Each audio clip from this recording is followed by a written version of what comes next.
everyone, Mr. Yi back here, and today we're going to take a look at Argentina's 4-1 victory against Bolivia in the 2021 Copa America. Argentina will require a victory to ensure top spot in Group A. Compared to the likes of Uruguay, Chile, and Paraguay, Bolivia can be considered as a fairly weak opponent, especially when they're not playing in their high-altitude home ground. And to no surprise, this match almost turned out to be a training exercise for the Argentine forwards. Scaloni made 6 changes from the previous 1-0 victory against Paraguay.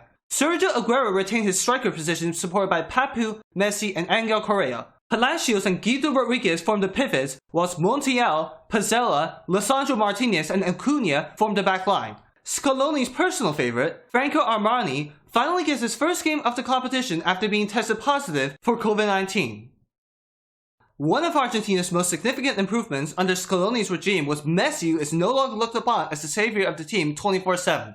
Just like how it is in Barcelona, Messi is given total freedom to move around the pitch to impact the game where he sees fit. In this particular game, Angel Correa will constantly drift into the center to link up with Messi, Aguero, and Papu Gomez, whilst Acuna and Montiel were responsible for providing the attacking width from the flanks.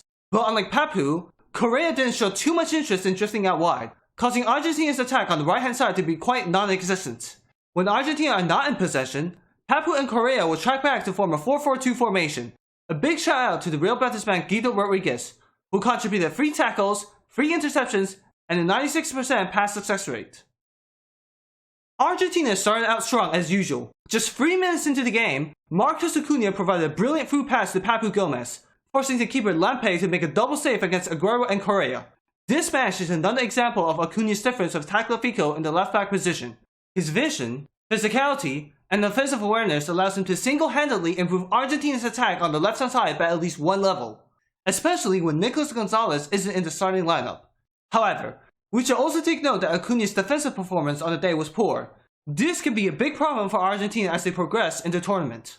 Argentina's opening goal came within the first 50 minutes as expected. Correa makes a nice turn to set the ball to Messi, who then provides a sublime lofted pass to help Papu Gomez score his second goal of the competition.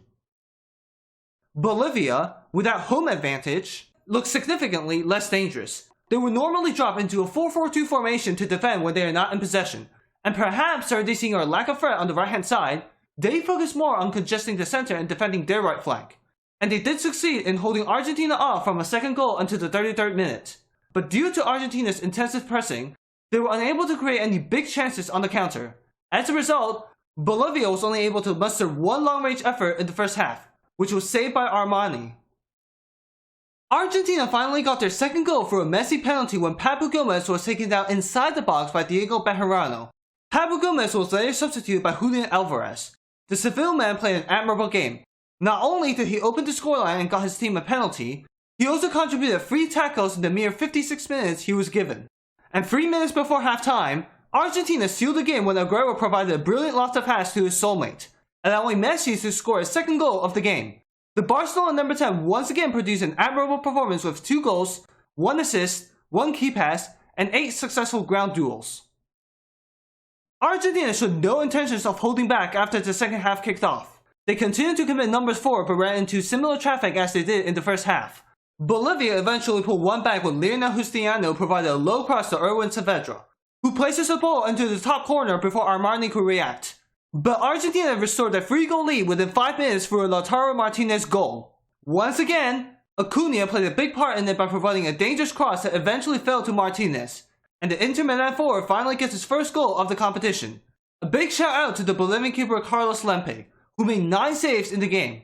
If it weren't for him, Argentina would easily return the 6-1 humiliation they suffered in 2009. Argentina was finally able to present a high-scoring game to their fans with an admirable performance.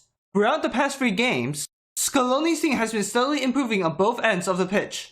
And while this may be Messi's final Copa America, the squad will be extra motivated to end Argentina's 28-year trophy drought. Their next opponent in the quarterfinals will be Ecuador, who lost 1-0 to them in their previous encounter. Luckily for Argentina, they will not have a chance to encounter favorites Brazil before reaching the final, allowing more time for the squad to improve. But of course, let's think 1 step at a time before worrying about Brazil. The first priority now should be defeating Ecuador with the lowest cost possible. If they accomplish that, they will face a victor between Uruguay and Colombia. And no matter who it is, It will definitely be a difficult match to take away, so please leave your thoughts and suggestions in the comment section down below. I'll do my best to respond and improve myself. Thank you for watching. I need you to listen, I need you